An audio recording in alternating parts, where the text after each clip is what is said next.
Ladies and gentlemen, boys and girls, children of all ages, Driveline Baseball and Driveline Academy are proud to present to you the world's most dangerous youth baseball podcast, the Driveline Academy podcast. I'm your host, Deven Morgan, Director of Youth Baseball at Driveline, founder of the Driveline Academy. If you don't like that, I've got two words for you. Good morning, good afternoon, and good evening. We're bringing the old intro back. It's been a while. I might be a little bit rusty at this, but we are here to celebrate... it's just me in this room celebrating the 100th episode of the Driveline Academy podcast. And I suppose the thing that I actually want to try to celebrate is the fact that you guys are still listening to this thing and we're still tuning in and still trying to push this thing forward.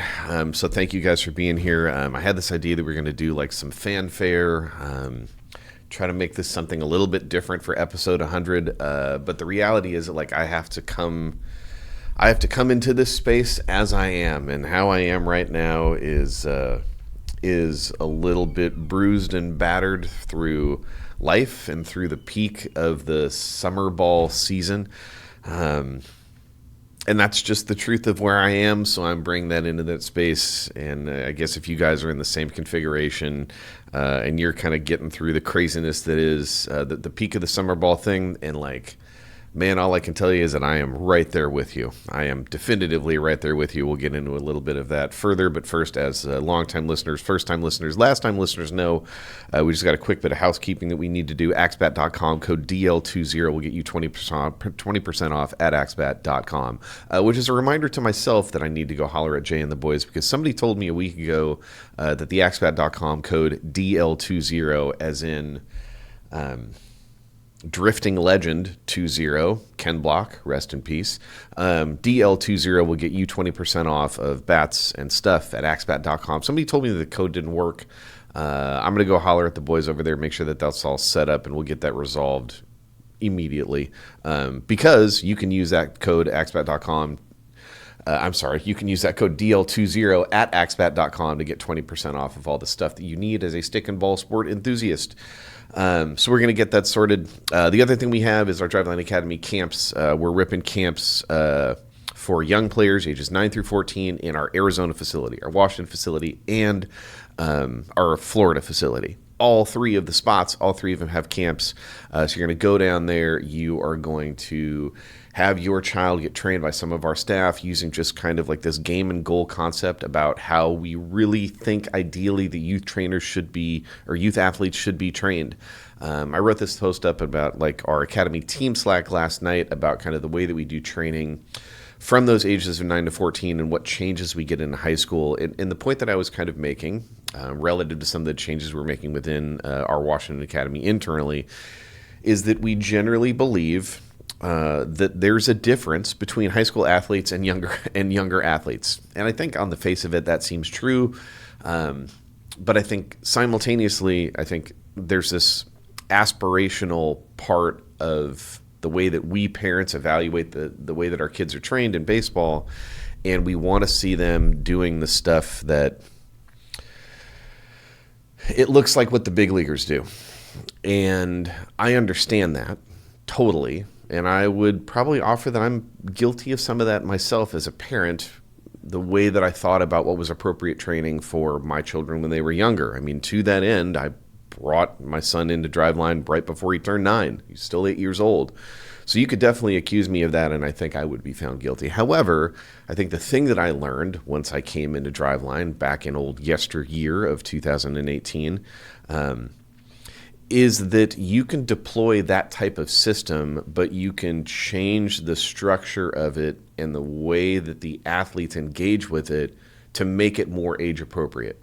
That's what we're doing with the camps. Long-winded way of saying that's what we're doing with the camps.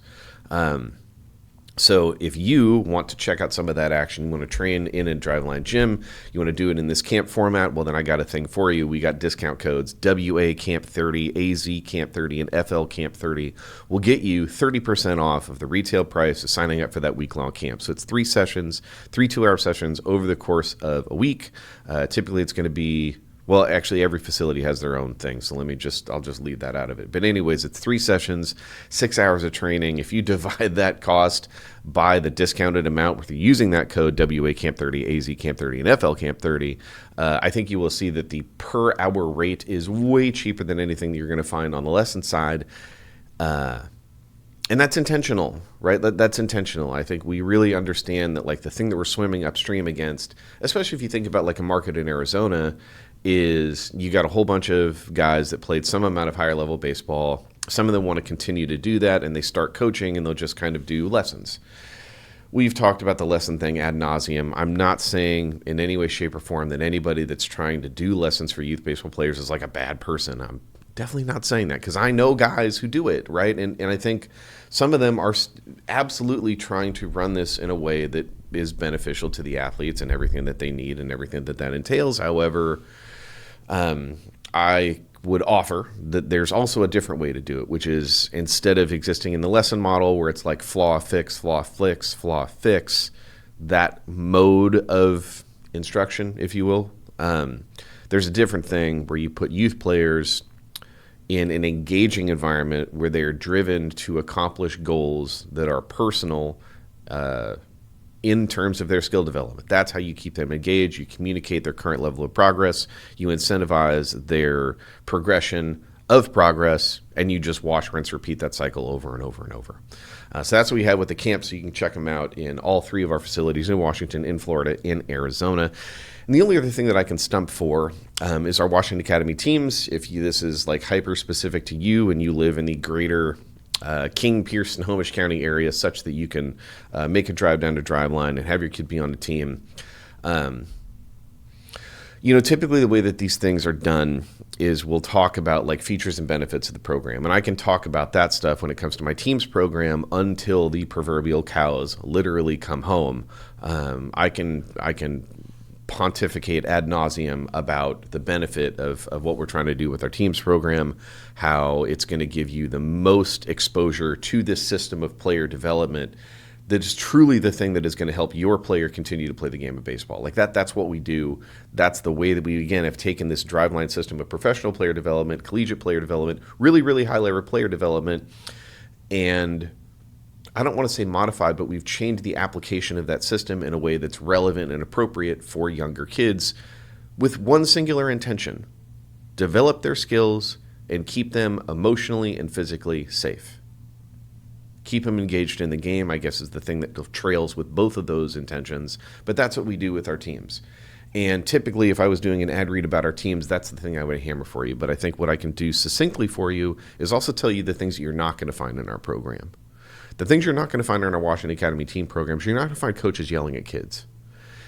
And that seems like such a low bar, right? That seems like such a low bar. That shouldn't be a thing that I have to tell you is like a braggable feature of our program, but it is. It is because of what's increasingly commonplace in this space of this hyper-accelerated consequence environment for kids. Is you have coaches who exist in that environment. Their athletes are children. There's a lot of variance in the way that children perform, and sometimes they don't have a choice but to be faced with the frustration and emotional consequence of what that means, and therefore they end up yelling at your kids. That's not a thing that we do here. As long as I'm here, until I'm taking a dirt nap, some combination of those two things. We don't yell at kids. Why do we not yell at kids? Well, because we have structure and training for our coaches to understand how you teach and how you can coach without going down that pathway, right? I think all of us, men and women of a certain age, if you came up in this game, whether it was the baseball side or whether it was the fast pitch side, that was a mechanism of instruction. We don't do that here. We've learned more. We understand more. Simply from a performance perspective, what's more beneficial for that young athlete? Is it yelling or is it teaching? It doesn't inhibit our ability to hold a kid accountable, because sometimes that stuff happens. It doesn't inhibit our ability to teach, but there's a better way to teach that keeps the athlete plugged in on why. Why can't be the why reason for why we want a kid to learn something should not be avoiding scorn from an adult. There's a better way to do it. We understand that way. We train our coaches to execute that way, and that's why I can tell you in our Washington Academy teams for the Driveline Academy, coaches aren't going to yell at your kid. The other thing that I can tell you is we're not going to abuse your kid physically and overwork them. There have been any number of times when I have looked at the decisions that my coaches have made this year about pitching specifically, and sometimes the interplay between pitching and catching. And I have been proud that we have chosen to prioritize a child's health over a game result. And the reality is, in this container of travel or select baseball nowadays, coaches have to make those choices often, especially in this part of the year. You're playing a lot of games. We got tournaments. We got league games. And you don't have enough pitching. Nobody has enough pitching. And sometimes, like, I will be honest, I look at the construction of our own organization and I go, gee, what can we do different, like, to develop better pitchers and more pitchers, even more than we already do? And I'm saying that knowing that, like, our program treats every athlete from 14 and under as a two-way player. And not only as a two-way player, but as a player who should develop skills and competency to play a bunch of positions on the field. And not put them in that box where they show up to their high school baseball tryout and the head coach asks, hey, where do you play? And a kid goes, I play second base. I play left field. I play wherever. And it's a singular position because that is indicative to that coach that that child understands how to solve one problem. Point being that nobody has enough pitching. And when I watch my coaches and I see the decisions that they make constantly where they have to prioritize health, I will be honest about the fact that, like, that has negative consequences to our game outcomes. What's more important? Like what's more important? We just played, our 18U Showcase team played in a perfect game event this weekend. We had 2 on Saturday, 2 on Sunday. Effectively, the Saturday games, like, did not matter. Because of the way that the brackets were going to be done, it was just going to be regardless. We just wanted to set ourselves up for Sunday. We could have possibly gotten a higher seeding if we had really chased the wins on Saturday. Doing that means throwing a kid probably on a Saturday and a Sunday. And we can even do that in, like, an MLB PitchMark compliant fashion. 20 pitches on Saturday, 0 rest, you come back on Sunday. And I could have done, I mean, my coach, not like our coaches, Jeremy specifically. Jeremy could have done that and thrown my son and some of our other best arms a bunch of 20s on those Saturday games and then come out and just, like, take the governor off on Sunday. Could have done it. Would have helped us win some more games. Didn't do it. Because the juice is not worth the squeeze. So, again, typically the way that I would expound on the benefits and virtues of what we're trying to create here with the academy teams, I would talk about a kid like Jonathan Schumeyer. I would talk about a kid like Jonathan Schumeyer who's a freshman in high school this year, and he's up 27 some odd miles an hour in like 2.5 years of thrown ball velocity, and he's not throwing 80 yet. But that 26 or whatever mile an hour of thrown ball velocity has put that kid in a position where he can now be competitive on a 90-foot field. Shu is a dog, and that kid deserves a youth experience that puts him in a position for him to decide when he wants to be done with baseball, not the other way around. So we focused on the skill development. We got him there. Along the way, we still hold to those other two things. We're not going to yell at you. I'm not going to have kids that discourage. I'm not going to have adults that discourage a child's desire to participate in this thing for longer because as a grown adult, I don't have any other tools to instruct a child other than to yell. I'm also not going to treat that kid's health as table stakes to improve the standing of my organization. And if we're really going to be honest, and it's episode 100, so let's go ahead and tell the truth, I think if you talk to certain people in the Washington area who don't know families in our program and haven't gotten that type of feedback, all they're doing is they're evaluating our program and they're looking at our win-loss record and they're making a conclusion from that about the value of our program. And I understand that. Some of that stuff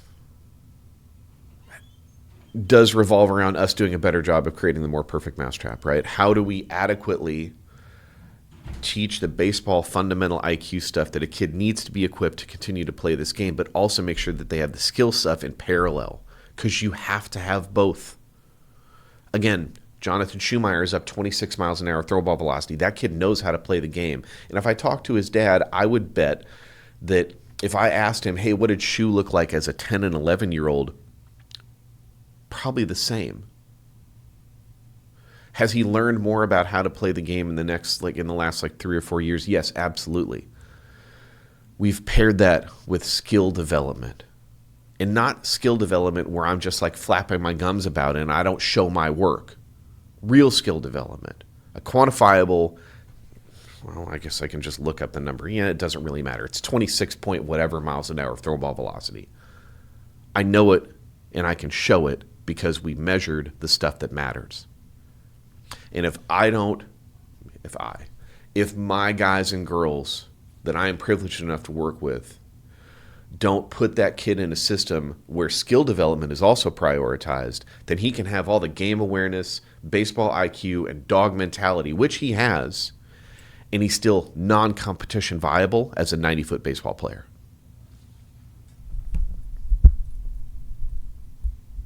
So we got to do both. That's what we do.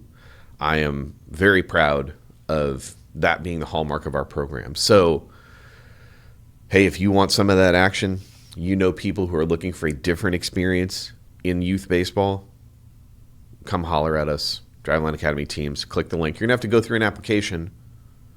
That application is going to walk you through core values of our program that you need to be in alignment for before you even sign up for a tryout. Because if you're not, you can probably find another program out there, and that's fine. We're doing something specific here. Tons of features and benefits of what we do, tons of features and benefits to what we don't do. And if you want more of that information, you want your kid to participate in that thing, you know somebody who needs that thing, tell a friend to tell a friend. Driveline Academy teams tryouts. We got 2 more sessions. Come holler at us. Okay. Housekeeping done. A little more rambly than usual, but hey, we haven't done these in a couple weeks.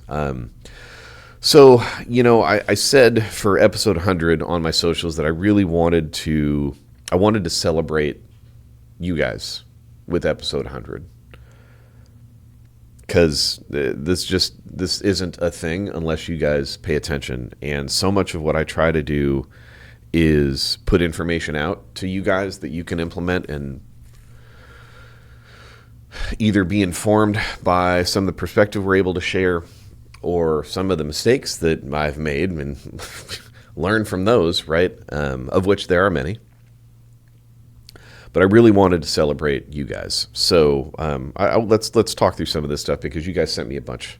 And I really want to put it up on a pedestal and just say thank you to you guys. My guy John Gregory made a change to our tournament rules a couple years ago regarding pitch count. Old rule went by innings. I changed to pitch counts following MLB pitch mark guidelines for rest.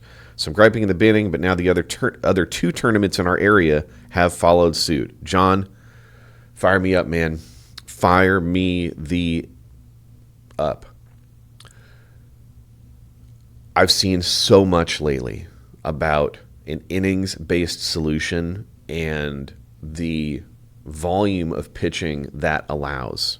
I understand why organizers implemented that, but I think you also have to look at the reality that if a kid gets a 6 or an 8 inning allocation over the course of the weekend, that's an opportunity for overuse, and it's provided because of the structure.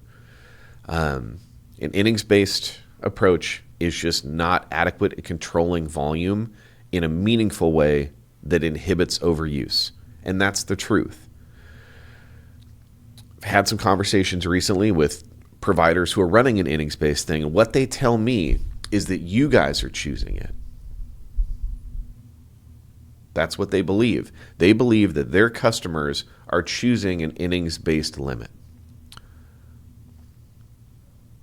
It's curious to consider why.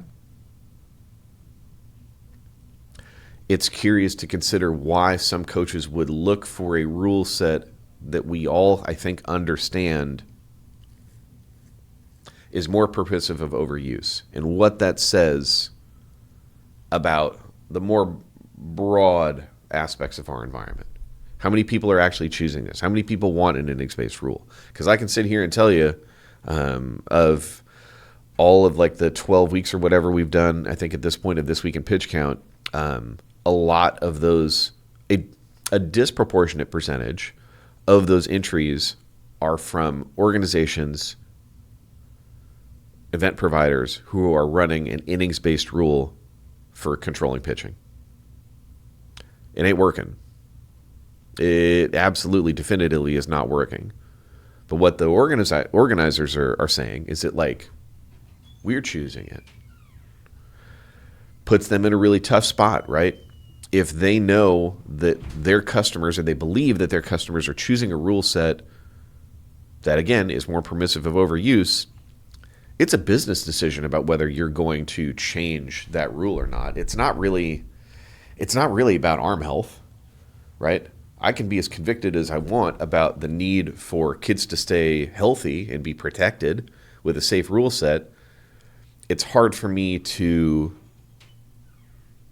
square the long-term value of that versus the near-term value of, I got a mortgage to pay. I got employees I have to pay. I have a business I need to keep healthy and viable. So what I would say is that if you're out there and you're playing in events where they're using an inning-based rule to control for pitch volume, tell them that you want something different. Because what they think is they think you want the thing that they're giving you, which is an innings-based rule. So shout out to John Gregory, man. I think that is phenomenal. To have somebody out there that's running tournaments who's choosing to do something different and then somehow is actually able to compel other organizations to do something different in turn. That to me seems like some free market effect. We had a small provider go from innings to pitch counts. Those other providers who John is saying, those other two of them, two tournament providers who have now followed suit and also have gone to innings to pitch counts instead of an innings-based tracking. Well, that tells me the other thing. That tells me that those organizations moved to that rule presumably because the customers were attracted to it. Why else would they change? So again, the thing you guys need to understand is at the top level, large event providing organizations believe that you, their customer, want an innings-based rule, and by doing so are choosing a rule set that is more permissive for overuse and the negative physical consequences that come with it. So if you don't believe that's true, tell your local folks. You have to tell them. I'm screaming about it from the mountaintops. You continue to send this stuff to me. I will continue to press on this issue, but we need more of you to talk to your local providers, whether national or whether regional or whether local, and tell them you want something different because they don't believe me right now. They just don't. So that's a thing. But man, shout out to John because this is incredibly positive because of the scale of the effect. They're running one tournament.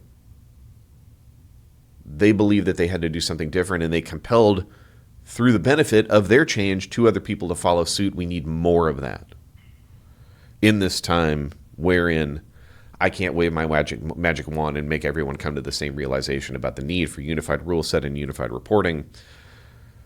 We've run that one down to death, so I won't go into another spiel about it. Chance Morton, man. Chance is one of my guys who... Chance, I appreciate the support always. He's got some good news for us. My barely 10-year-old hit his first 5 homers over the fence in our last tournament. 3 in the home run derby, back-to-back jacks in game, bat speed and intent matter.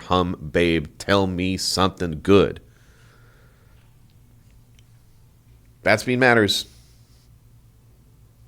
100 episodes, we're still on the same 100 episode later, and we are still talking about the fact that, like, for a lot of us, like, we just don't. The understanding is nay universal that, like, bat speed and intent are absolutely important. And man, look, I can sit here and tell you about the need for this kind of understanding and the benefit for you in a tangible or in a quantifiable sense, right? I can talk about development stories with kids in my program who've gone from, I don't know. I mean, pick a kid. Pick a kid for, like, the long-term kids in our program who haven't gained like 20 or 30 or 40 miles an hour of exit velocity. And that doesn't just happen.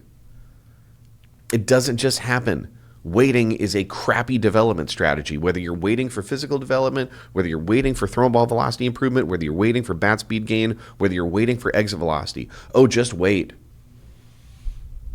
Yeah, don't do strength training until your growth plates are whatever. Home runs are accidents. Reggie Jackson. Like, no.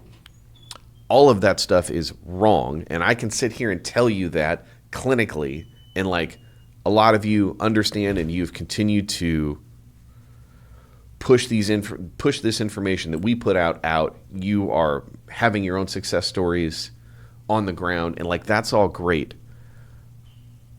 I want you to think about Chance's child.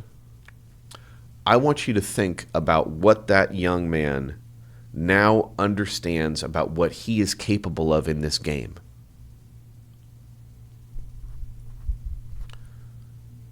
This is changing the future.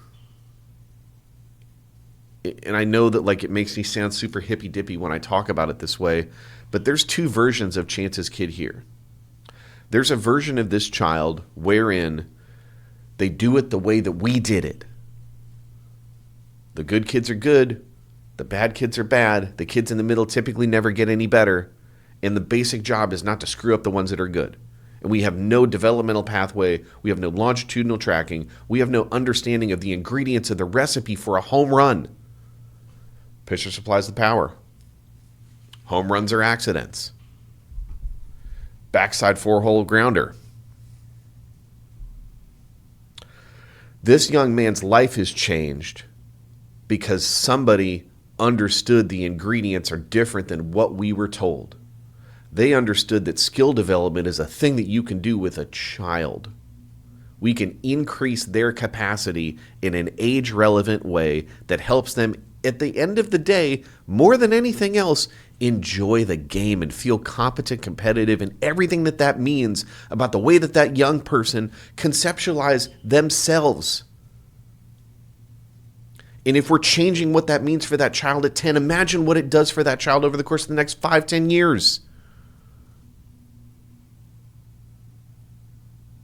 You're changing what the future can look like because you were informing the child that there is something that they can do to add leverage to their capacity to be competitive in this game. What do you think that means for the way that they approach the rest of their lives? I'll talk to you about the clinical stuff. I can throw a bunch of numbers of you about bat speed improvement, but I want you to understand what it means for this 10-year-old and the way that they conceptualize what's possible for them. Shout out to Chance, man. Fire me up. My guy, High Intent Baseball. My 10U team got more kids on the mound than we did last year. Babe. What did we just talk about this tournament thing? Nobody has enough pitching. This is a definitive goal for 10U baseball. Get more kids on the bump.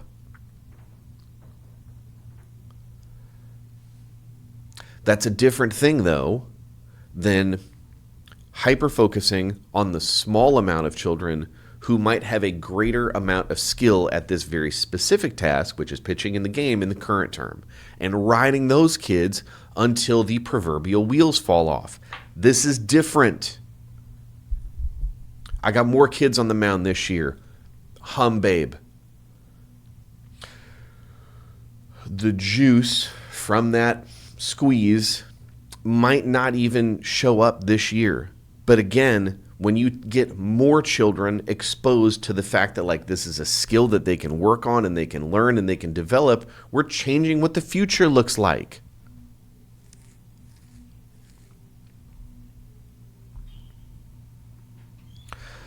Shout out to my guy Hoots, man. Hoots is out there in New Zealand. He's one of our biggest international supporters. Hoots, man, I appreciate you, dog. He sent me something in terms of his success story.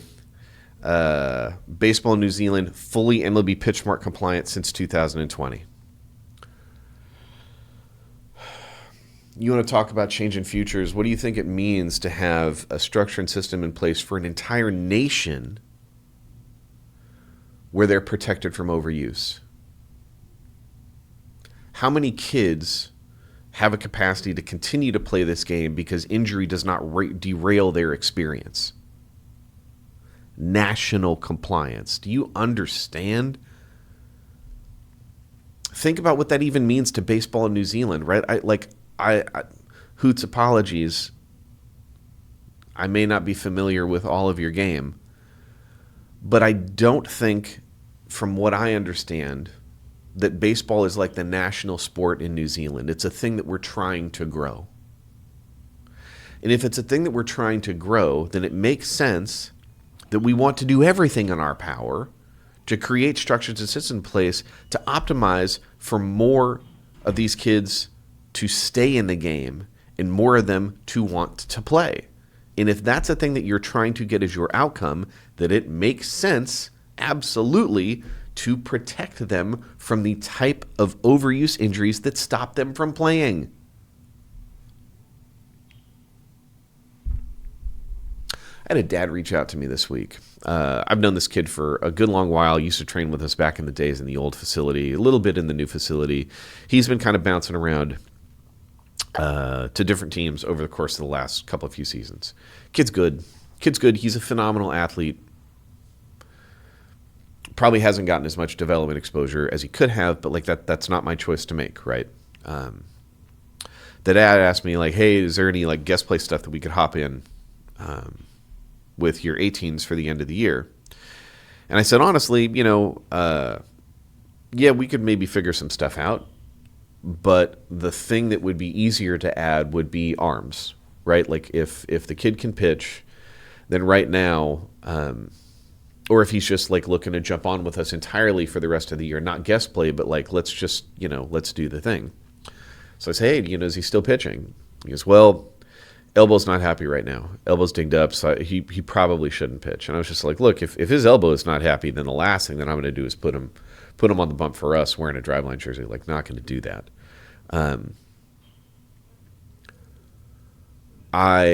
Whether that young man ends up coming and training at Driveline or being on a team or whatever, it's they're going to make their own choice, and that's okay. What I don't want to see is a kid not being able to continue to play this game because health inhibits their participation. And this, if I remember correctly, is like a 16 or now 17-year-old child who's decided to focus on baseball, does not have any type of college commitment, has a limited amount of window before they can start to secure that, and going into that offseason, his elbow is unhappy. That is how people stop playing this game. And the reason why what Hoots and the folks down in New Zealand are doing is special in the fact that they are fully compliant for now 5 whole years is because in an area of the world where they are trying to grow the game, they acknowledge that they needed to put some protections in place to eliminate some of the variance that leads to kids stopping playing, which is health. That's why this is important. Hoots, fire me up. Wade hit me with this one. My son pitched one of the best games of his life yesterday. His slider was making good batters look foolish and didn't walk a guy till the 5th inning. Room to improve as always, but man, it was fun to watch him dominate. And heard.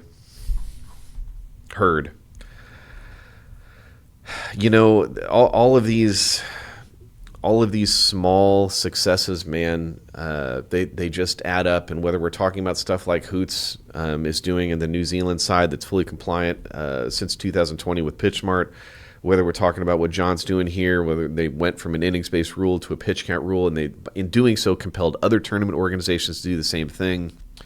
Man, you guys are just out there, and whether it's an individual level or whether it's at scale, like, you're pushing this thing forward, and man, it fires me up. Really, really fires me up. One that I got a little bit longer is from my guy Phil.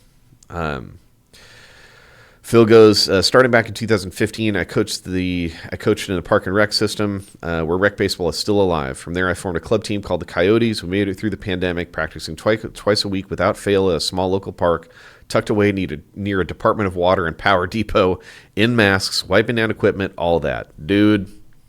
And just, I'm sure that some of you kind of know the genesis story here, but like when we started the academy, we decided we were going to start to run teams because we knew we had a lease on this new facility. We had space.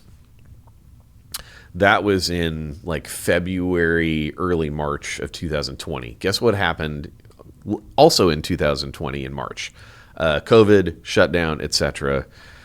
So, we ran like a grow the game free training sessions that June, July, and August, I believe. Maybe it was just July and August. I have to go back and look. But like wiping down the equipment, running the fans all the time, the copper tape on the door handles, man, like those COVID times were wild. Carrying around like a thing of like disinfectant wipes and wiping down J-bands and wiping down plyos and wiping down bat grips. It was a challenge, but it was just like, it's what we need to do to keep these kids playing. So we're just going to do it. Phil goes, it was a lifeline and an anchor for the kids and families, and definitely for me. Once we were able to start playing games again, we hooked up with another great local club and managed to play great baseball while largely avoiding the travel ball machine. We tried to create the kind of environment you speak so well about on the podcast, one optimized for growth, process, and connection. My measure of success, like yours, has always been how many of the kids, now young men, wanted to keep playing. I am proud of the results. Of the 12 core players, the main group of which just graduated high school, 8 played high school varsity baseball in a very competitive landscape. 2 of the others moved to football, 1 to soccer, and the other would have been able to play ball practically anywhere except at the nationally ranked high school he attended. All great teammates and people. One of them is spending the summer up there at Driveline preparing for his freshman season of college ball. Babe. We're not just trying to make good ball players, but we encourage the best in people and build lifelong fans of the game. Thanks for being a public beacon for these values. It matters quite a lot, man. Phil, thank you. P.S. he adds, we made it through with no major arm injuries, and I never once violated PitchSmart guidelines, even when I, unpopularly with him, removed my son from the mound 3 outs shy of a no-hitter. Fire me up, man. Yeah. He goes, another kid I coached, not from the main group, so I can't fully claim him, but played Ruck All-Stars, got drafted at 37 by the Pirates last year. Babe.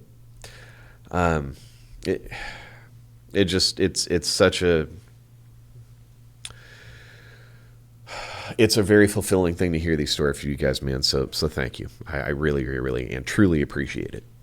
So thank you guys for sending in the heartwarming stories. I did get one additional one that I'm going to shine a little bit of a spotlight on, courtesy of someone who's following us over on YouTube. BDrizzly 206-L07NW. Boy, I'm going to cut a promo on you right now. BDrizzly 206 says, Deven Morgan is the classic example of someone who's been smelling his own farts for too long. First of all, you know nothing about whether I fart in this room when I'm in here by myself. So, anybody been watching Reacher lately? Assumptions kill, whatever their stupid thing is, right? Fun fact. Anyways, what happened to your friend, your brother, your confidant? Dog, I don't even know who you are, and I don't know what you're talking about. If you actually listen to this show, and I suspect that you do, because otherwise you wouldn't be posting on our YouTube and dropping a public comment to try to air me out, You think I am someone who has, quote, been smelling his own farts for too long? My guy, you can't even smell the fact that, like, you're irrelevant. And if you think that my content is so self-serving and you think that just go in here and in everything that it might mean for me to smell my own farts in the way that I pontificate and express on this show, then, like, hey man, like, not tuning in is always an option. I don't know exactly what it is that you're looking for from me, but, like, the only thing that I am going to give you is exactly where I am in this particular moment. Like I said, the thought was we were going to come in here and, like, give some fanfare and some celebration to, like, episode 100, but, like, that's not where I am right now. I'm in the peak of both my professional responsibility, my parental responsibility relative to the schedule and calendar. It is Tuesday, June 8th. I think we'll probably publish this thing today because it's been a while since we got a new episode out. And I have to publish this today because tomorrow I have to take my son out to Spokane for a tournament out at Gonzaga University.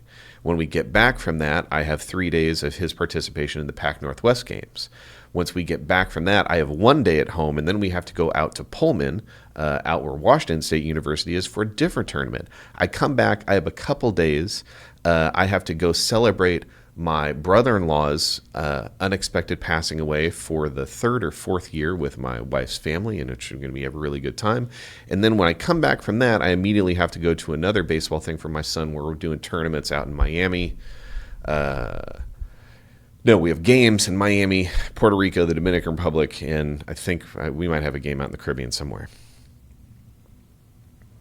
While that is going on, we are finalizing massive changes to the way that we run our high school training program for our Washington Academy teams. We are working on continuing the development and expansion of camps and flex to get more kids who are not in our teams in the door. We're hiring coaches. We're talking to parents. So instead of celebrating episode 100 with some amount of fanfare and treating it that way and, like, lining up my beard, shaving my head, you got none of that today because that's not where I am. Saturday and Sunday were both 5 a.m. wake-ups for me and my wife to be able to get my son fed and ready to go compete as best as possible for some weekend baseball this last weekend. He did great. Proud as hell. But, like, proud as hell in a way that, like, I am going to brag on my kid a little bit. And I feel like I don't know. Maybe you guys disagree. I don't think I do that often here because I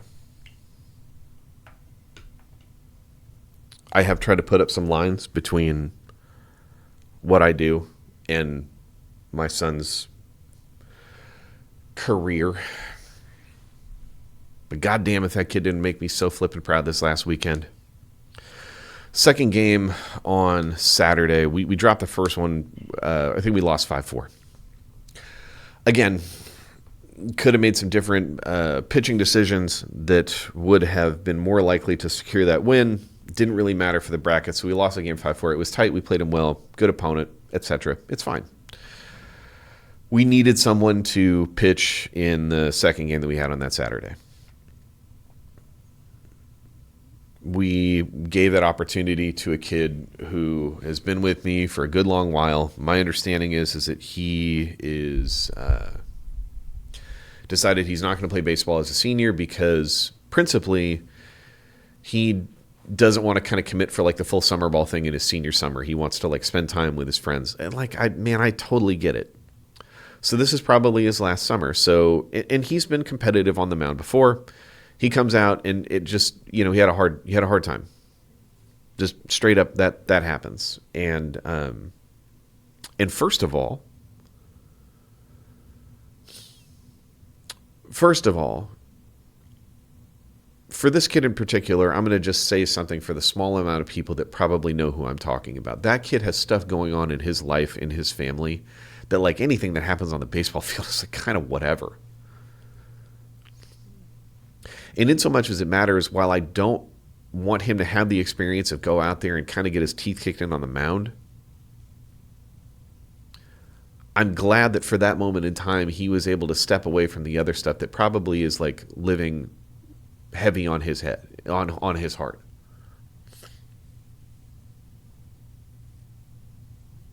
I'm proud that he went out there and competed his ass off, regardless of whether he got the outcome that he wanted or whether he got the outcome that would have led to us checking a W. Didn't happen. It's fine. It's whatever. So we get down a lot in the first inning. And by a lot, I mean a lot. Start to crawl our way back.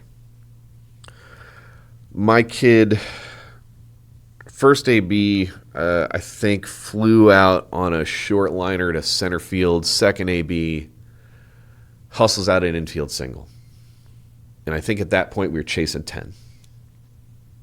Like, probably staring at a run rule walk, like being done early.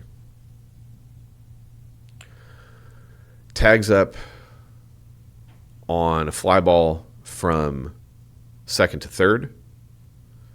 Steals home. Next half, back picks a runner, because he was catching. Back picks a runner at second base, throwing an absolute seed. Beautiful, beautiful play.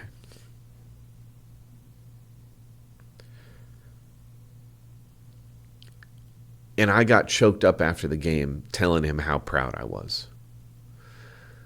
You know, like there's this thing nowadays that gets regurgitated on social media that, you know, like kids nowadays don't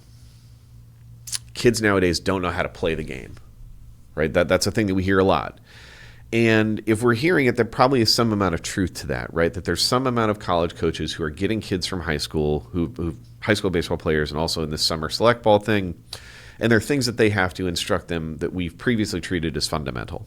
And these things, we think, have somehow gotten lost because of our current fixation with summer ball, travel ball, showcase ball, this entire machine of like amateur baseball nowadays, and the way that it's advertised and communicated and highlighted on social media, which, to be clear, we're all guilty of.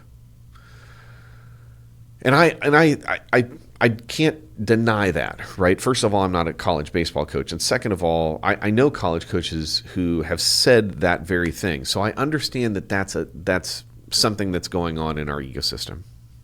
Jerry and Jack, I still see you guys.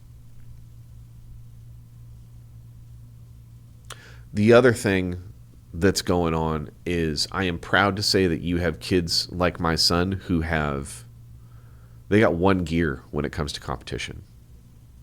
It's just one. And man, I was so proud. I was so proud to watch him compete that hard in a game where, absent an absolute miracle, we were never walking out of there with a W. Could have shut it down or rolled over very easily. Especially as a catcher. Especially as a catcher on a Saturday who's going to end up pitching on a Sunday. Hey, we're down a 10 spot early, whatever. And again, we also knew that relative to the bracket, the game didn't matter. We were not going to be seeded in a way that we would not play one of those early games on Sunday regardless. Once we dropped that first game, it didn't matter. Could have just rolled it over. My boy competed his ass off. That's why I got choked up.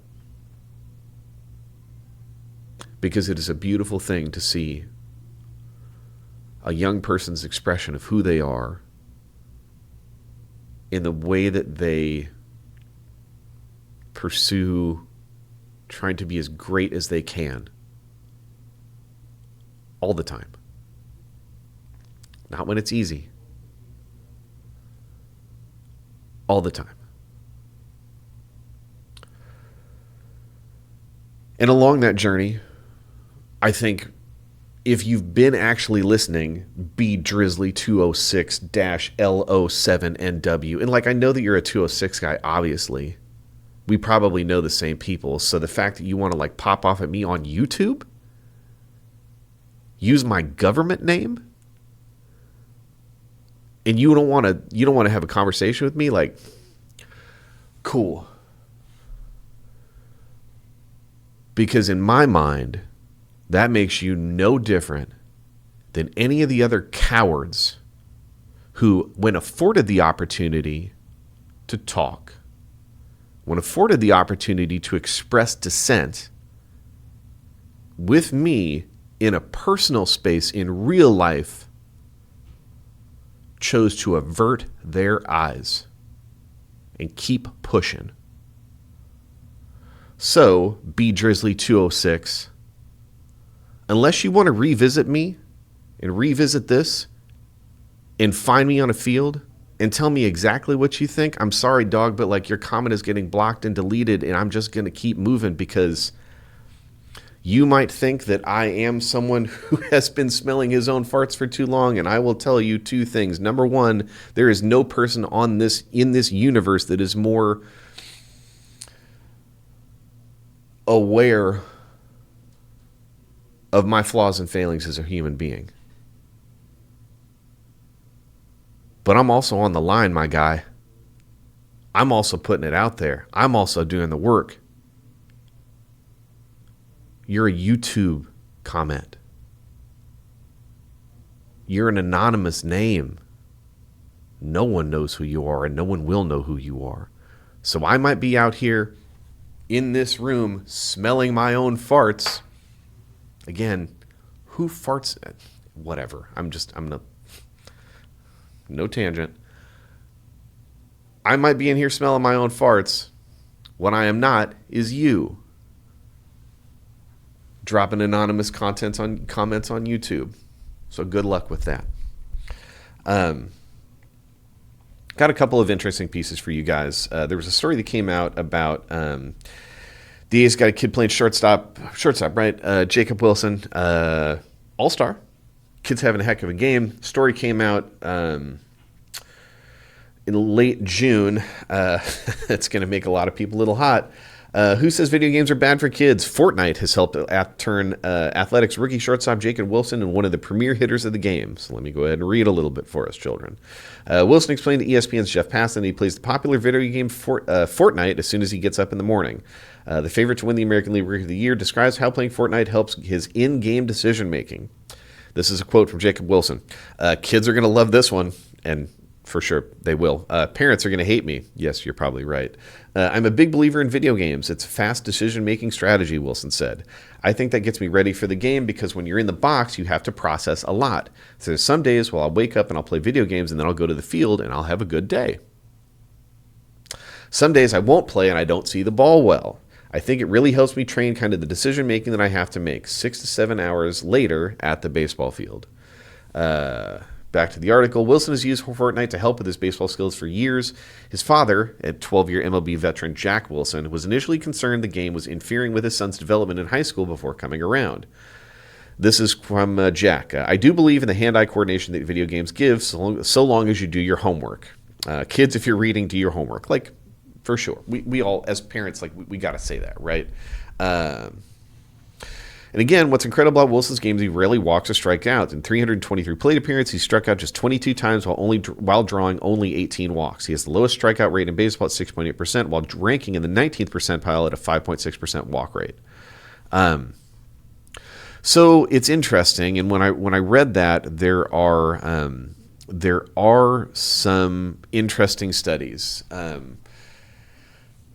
There's some stuff out there about cell phones that would suggest that like cell phone usage in pregame or leading up to competition is not really engaging the brain in a way that appears to be maybe not developmentally, that isn't like priming the pump for good competitive results. I would have to go back and read that study a little bit more fine because when it first came out, I just kind of perused it. But I think there's a couple of that have kind of landed on this same point. And what I would suspect is that type of pre-competitive cell phone usage largely revolves around like the doom scroll that's very common for us, I think for all of us, kids and parents alike.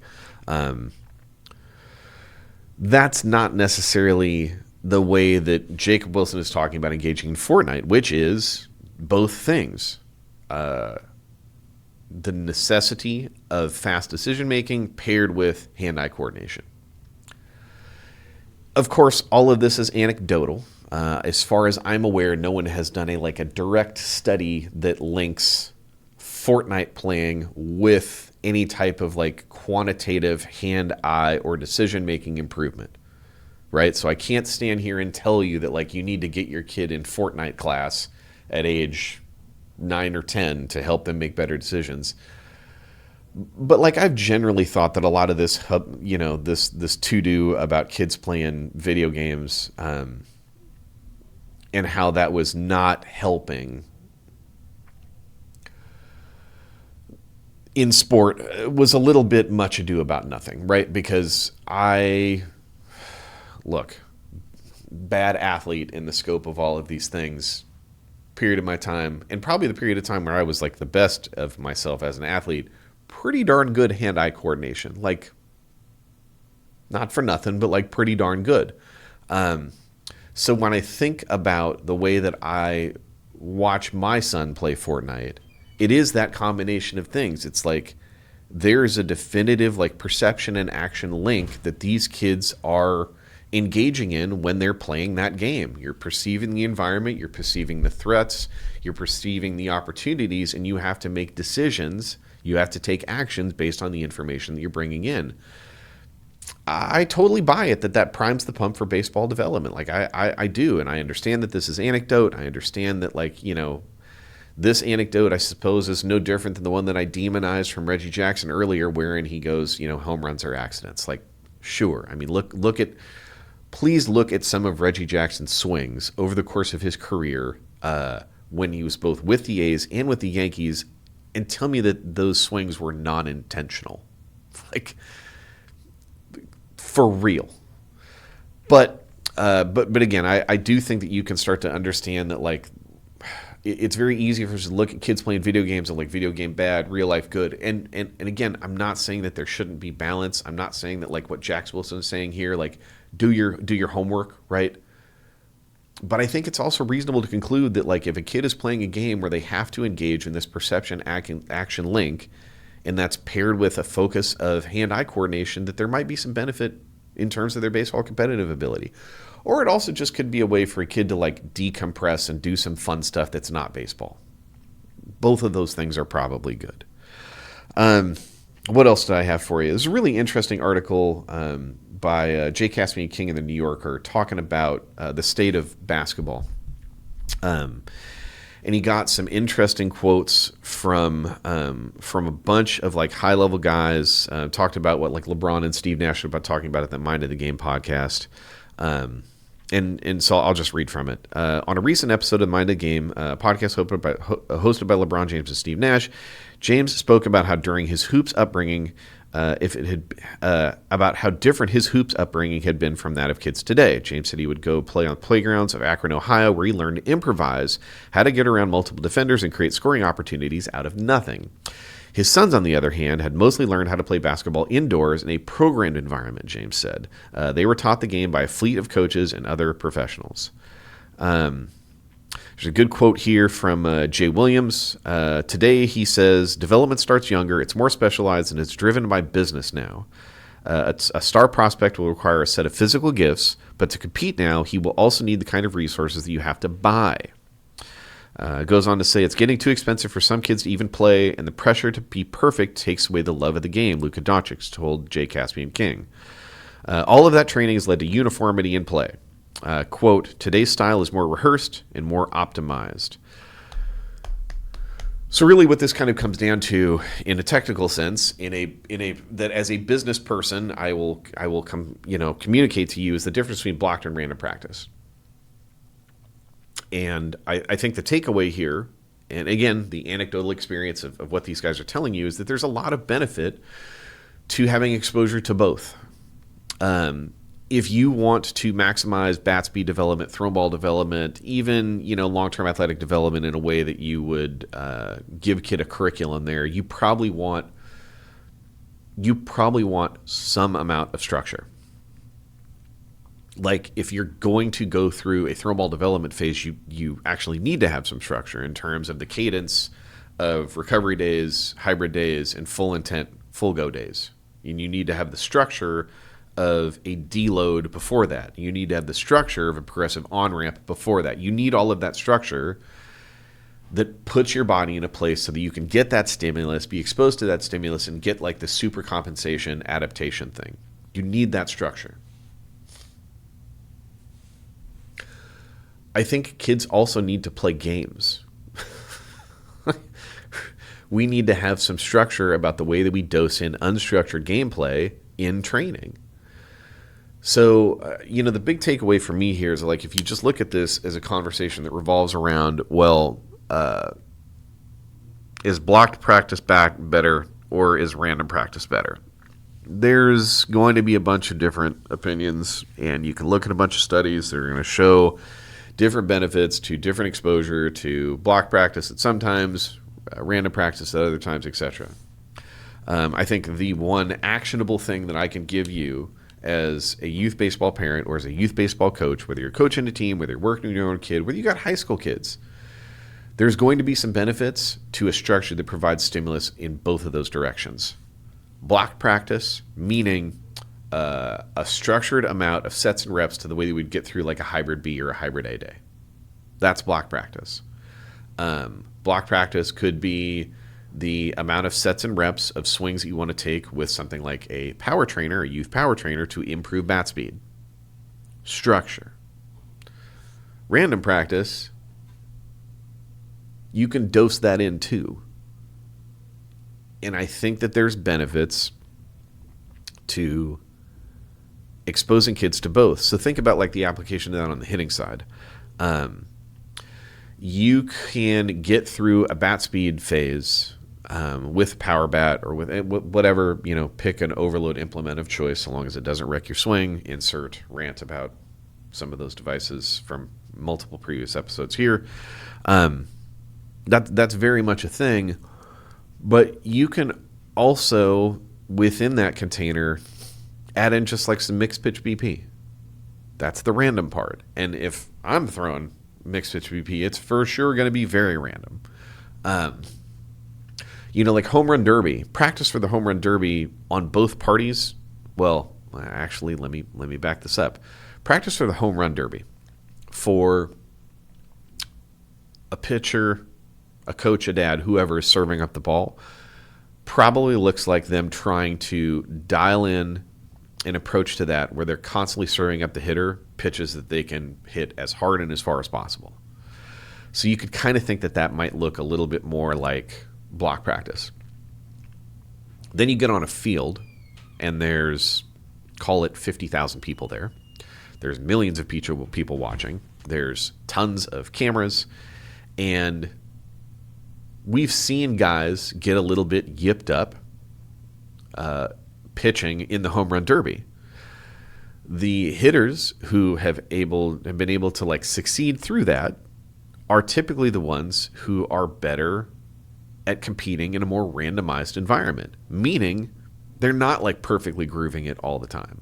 And like when I think about like when Bryce Harper won the Derby a few years ago, his dad was like pretty grooved in. There have also been guys where they're able to compete through a little bit more noise and a little bit more variance in the, because it's just random, and that's hitting.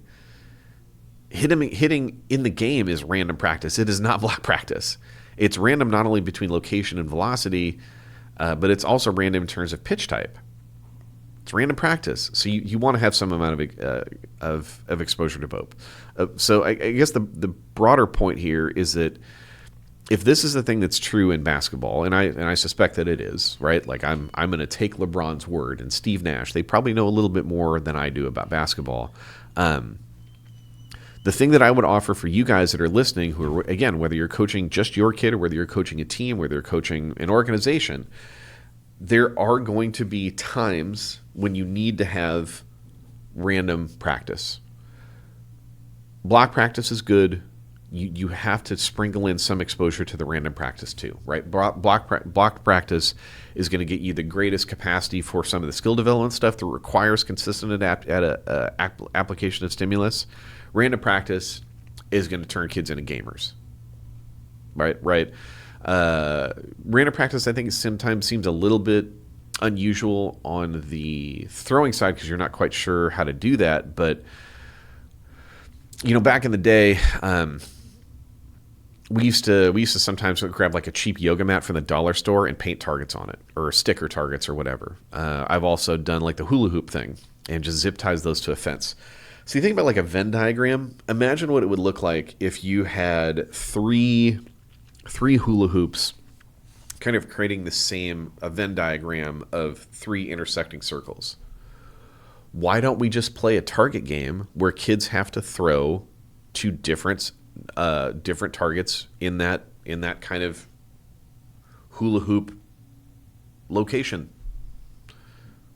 We can make it random. Heck, you could even have a kid be in the middle of the lineup and identify those things numerically. Let's say we got zone 1, zone 2, zone 3. Kid's like, here, we're getting ready to go. Call it out, zone 2. Next rep, zone 1. Next rep, zone 3. Right? Like, we can apply these ideas to random practice even within a blocked training environment. And I think the signal that we're getting here is there's a lot of value to be able to do that. And I think the most absurd example of like this random practice idea and the benefit of it is a video that I saw on Instagram a couple weeks ago of a dog hitting balls with like a bat, catching a lot of barrels. Let me just make sure I'm communicating clearly what this video is. It's a dog with a bat in its mouth.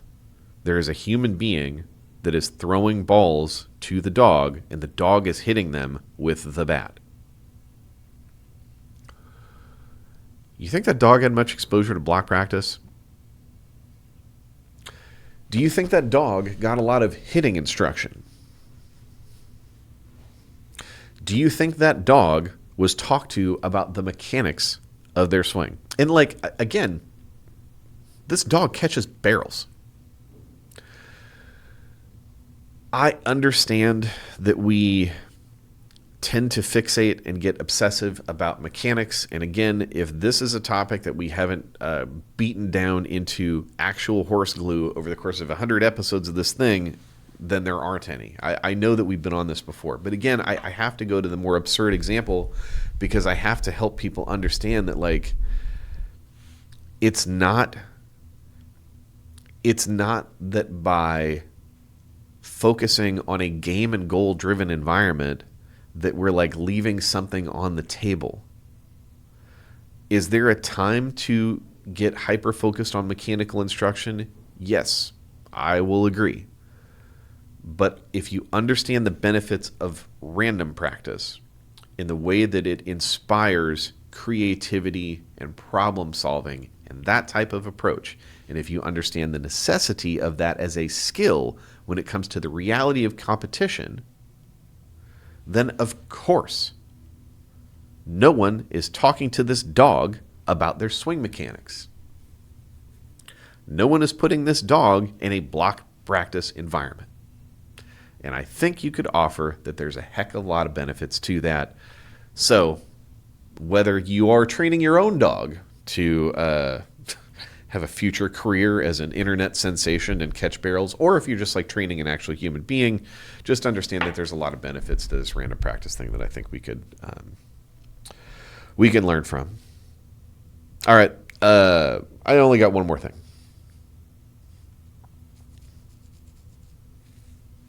And we will end our 100th episode on this note. I don't know when we're going to do episode 101. I want to keep doing this thing, and I think we will. But you're not going to hear from me for a little bit of time just because of schedule. I'll probably do some short stuff on our socials. So as per usual, you can follow us at Driveline Youth. You can follow me at Deven Morgan.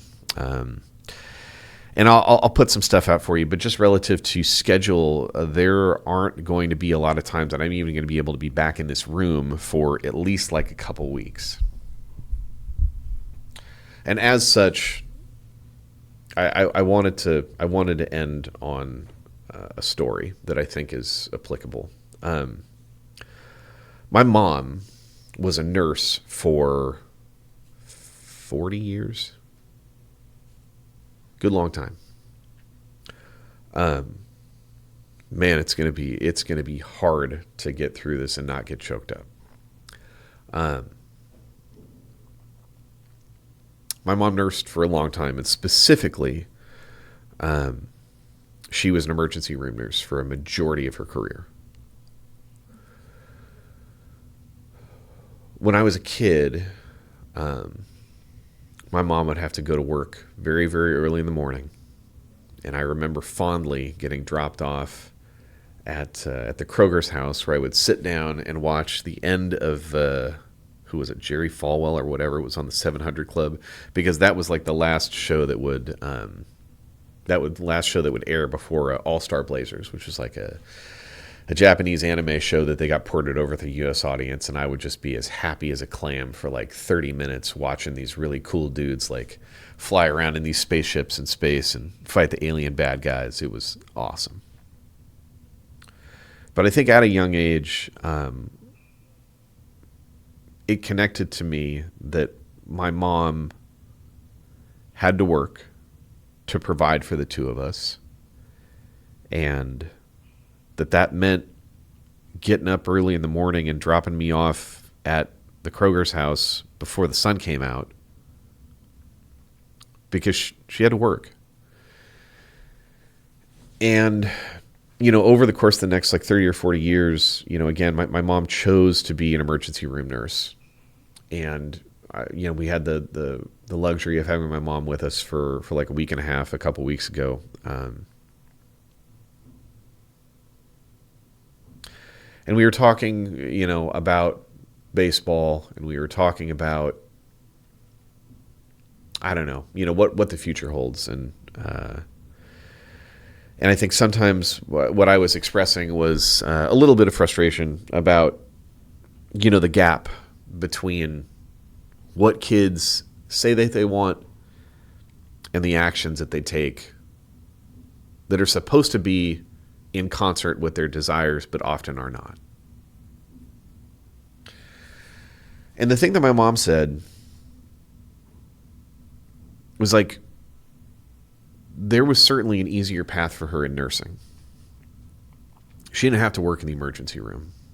And like, I probably don't need to tell you this, but emergency room work is not easy.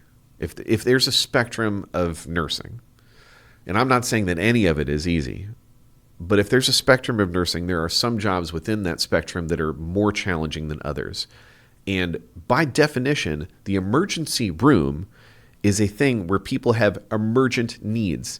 It's tense. It's hard. It's demanding. There are consequences, and not the type of consequences that we ever experience on a baseball field. We're talking about life and death consequences.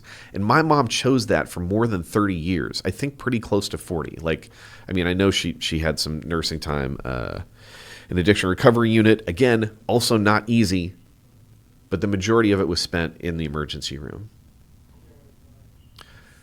And it's physically demanding, it's emotionally demanding in a way that like I'm never going to be able to understand, because I haven't seen the things that I know that my mom has seen over the course of her career.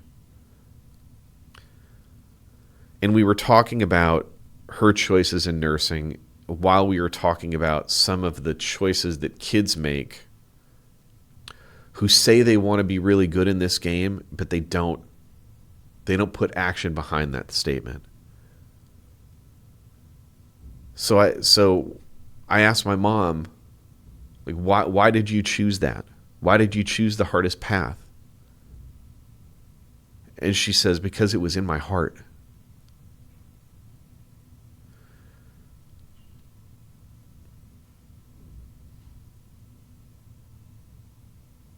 I understand that like kids are going to want to tell you that like they all want to do the thing at the highest level possible, because that's the thing that, I don't know.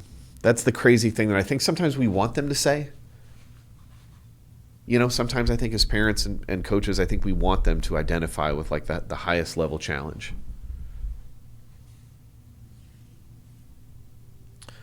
I think the thing that is becoming increasingly clear to me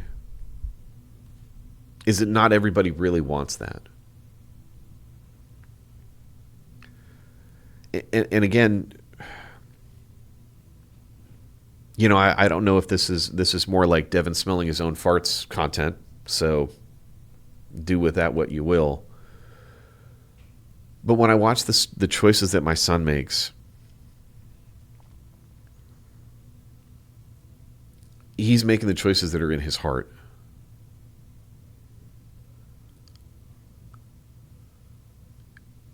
And he puts action to desire. And it's not easy. Lifting during the craziness that is the summer ball season, continuing to lift during the high school season is not easy. Taking responsibility for like the two things that athletes have to be solely responsible for, which is their rest, their sleep, right? Sleep and nutrition. It's not easy. Trying to do those things and helping give this really, really fine and almost indefinable amount of leverage to like your career aspirations is not easy. It was 4th of July, 4 days ago. It was on a Friday. My son had parties to go to and friends to hang out with, whatever. We had a 8 a.m. game on the Saturday. 7 a.m. arrival in Tacoma, which is an hour from my house, meaning we have to leave the house at 6, meaning I have to wake up at 5 to get him up by like 5:15 so he can get dressed and get some food before we head to the field. Could have let him sleep until 6, just throwing a protein bar at him. He could have stayed out later on Friday night, going to hang out with his friends, have a normal 4th of July as a high school going into his junior year. Sacrifice. He chose to sacrifice those things to try to help set himself up to compete to the best of his abilities in the thing that matters most to him.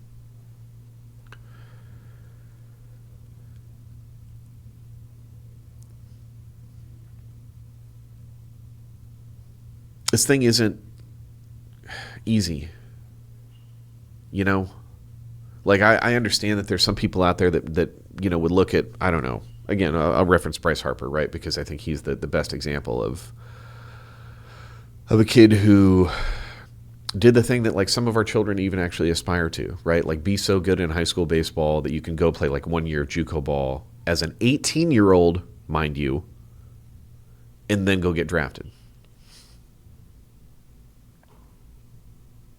Be curious to have a conversation with the Harpers to talk in depth about like how easy that actually was.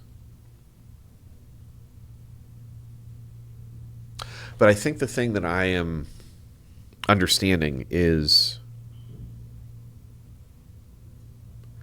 to get the most out of this thing, you either have to be incredibly lucky or you have to be incredibly disciplined, or perhaps some combination of both.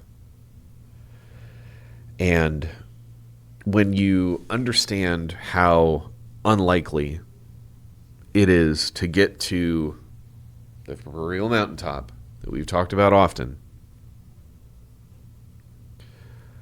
it's hard not to think that if you don't have the luxury of being lucky, that you have to maximize all of these little like micro decisions to try to get yourself more leverage. Whether that means being consistent about, again, like the practice thing, like this block practice. I think you could offer that like lifting and strength development is inherently typically a block practice thing. It builds upon itself, but it doesn't have anything to build unless you maintain that foundation, you continue to improve it. My son is increasing his bench press during his high school season. That only happens because he stayed consistent. That only happens because he makes sacrifices. And I don't know how to force someone to do that. What I do know is for some kids, it's just an expression of what's in their heart. For my mother, what was in her heart was choosing to help people in their moments that are most dire. That compelled her to spend 30 plus years in the emergency room, being on the floor, being the charge nurse, whatever. That was in her heart. And it's an interesting thing to like discover what that is over the course of a child's experience in baseball. And right now, what's in my own son's heart is that he will willingly choose to make these type of sacrifices to pursue the thing.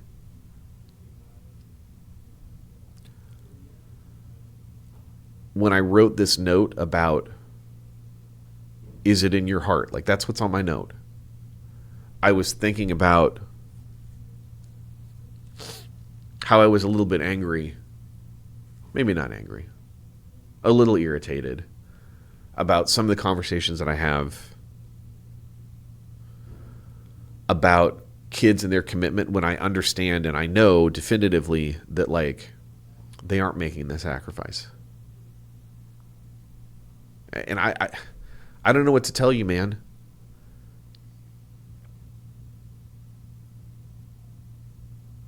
Maybe it's not fair. You know, maybe it's not fair that for a kid to get the most out of this game,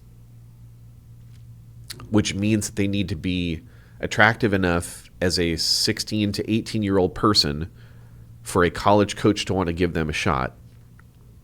Maybe it's not fair that in order to like maximize that stuff, you have to make sacrifices. But who cares whether it's fair? Nobody said this was going to be fair. Life isn't fair. But that lack of agreement between the things that you say that you want and the actions that you take,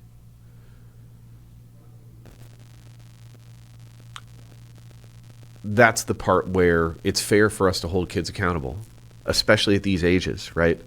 16 through 18, maybe 18 through 22. This thing takes sacrifice. And I'm not saying that it's healthy. I'm not saying that it's even a guarantee that it's going to get you to where you want to go. That's the worst part. But it's also the best. Because you can make all these sacrifices. You can be all the way in. And maybe you don't get there, or you don't get as far as where you want, but hard work gives you honesty. It's the flippin' weathers thing all over again. And if there is any idea that I am glad that we are ending on at the end of episode 100, it is that singular thing. Hard work gives you honesty. You take away all the excuses. You take away all the context that I blather about all the time, and you get to the raw truth of what did I do to try to get as good as I possibly could be. And if I did all those things, and I maximized myself, and I didn't get drafted by a professional team, okay, what do you want to do? Do you want to continue to make that sacrifice? Do you want to continue to push? Or are you satisfied with what you've done? And you can have an honest assessment of it, and then you get to go, okay, well, I've developed this skill set where I have the capacity for sacrifice. I have the capacity to work towards a goal. I have the capacity to be singular in my focus about what I want to achieve and deploy that against anything else in your life, whether that's your marriage, whether that's your profession, whether that's your person. That's a skill that scales. I don't know what it's like to be lucky. I don't want to know what it's like to be born with a silver spoon. I don't know what it's like to be gifted a golden parachute. The only thing I know is work. And for a lot of years, I didn't know that. But I know it now. And the thing that matters most to me, and the lessons that I want my children to learn through sport, is that the thing that you can control is you. And man, like if there were great things that got accomplished through luck, then like, Hey, good for you. I'm glad that you found a lottery ticket. I can't predicate my ability to get through this thing as successfully as possible, both for what that means for me as a person and what I'm trying to do for my family and my loved ones and anybody else out there that's listening. I don't know any other path other than work. I don't know what it's like to be gifted the things that avail you from opportunities of work. This is the only thing I know. And I truly believe from the bottom of my heart that the reason that we want more kids to play baseball and the reason we want more kids to play baseball for as long as they can is it affords them an opportunity to learn that lesson.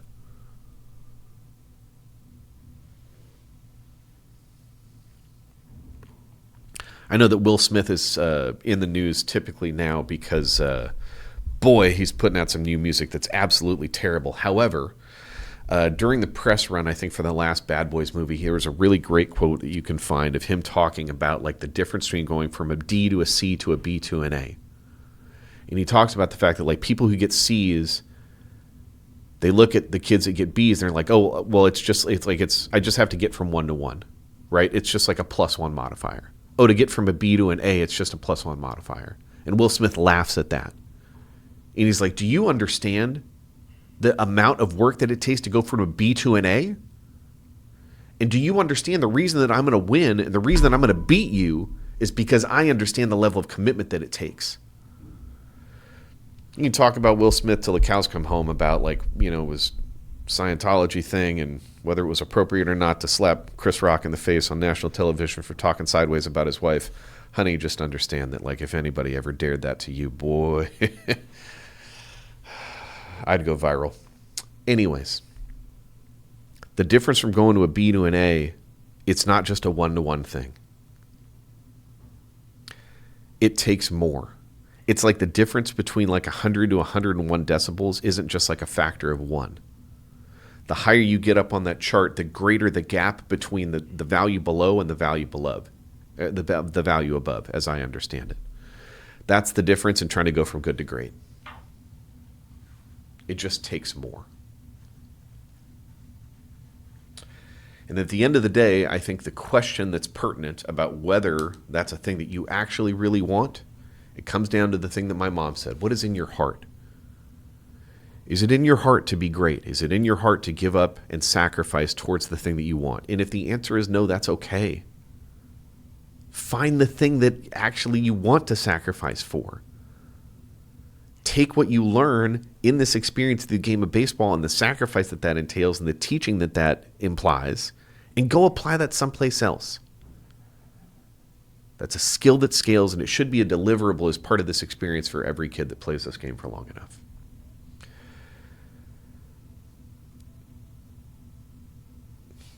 I got a year and a half left of this experience with my son, and then it's going to change. Whether he continues to play baseball at the collegiate level, whether he stops, all of those things are fine. But I got a year and a half left, and there's been so much learning and growth and challenge and frustration that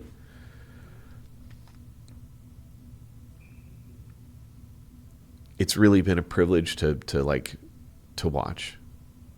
And I'm really trying to soak up everything I can about this experience over the course of the next year and a half, because then it's different. If he goes and plays college baseball, it's just going to be different. If he decides to stop playing baseball, it's going to be different. So if you've got young kids and you're thinking about what their team roster looks like for next year, and you're thinking about the things that need work on in terms of development improvement, help them be more competitive, help them have more fun. All of those things are valid and true, and I did all of that stuff. I'm still doing all of that stuff, but right now I am so close to the finish line that it's giving me a lot of clarity about what actually matters.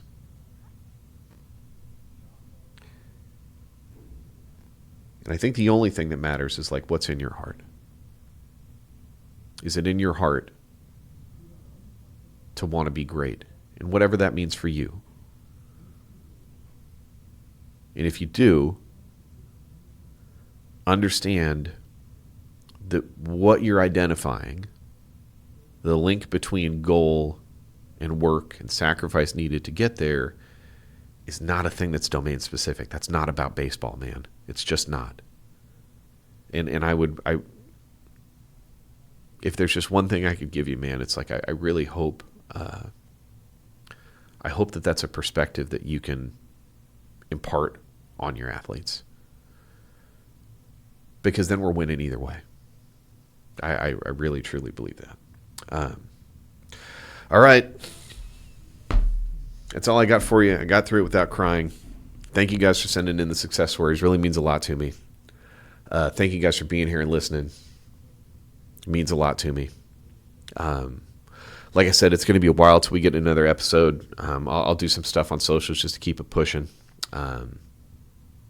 I don't know what we should do for this show for like episode 101 forward. I'm really not sure. I think bringing on some more guests is definitely a thing that I need to do. So I got to coordinate this stuff, because there's a lot of good folks I could bring in that I think would add value to this thing. I wanted to send a special thank you to anybody that's ever like helped me do this thing. That starts with Ben Harley, Tony Davila, Chase Glom, Connor Reynolds, Connor Stratton, Eric Kozak, and Jeremy Techtiel. Those are my guys, man. Those are my guys. I've got a profound amount of appreciation for them helping to build this thing to where it is. It's just me on episode 100 here, but that does not in any way, shape, or form mean that I am not incredibly thankful to every one of those dudes. And all the guests that we've had, the small amount of guests, but some guests that we've had along the way. But the most final thing, man, is just thank you guys for listening.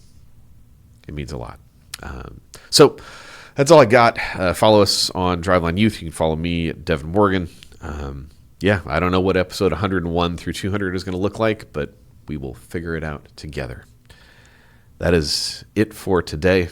My name is Deven. I am Down by Law. I will catch you next time. Thanks. Bye.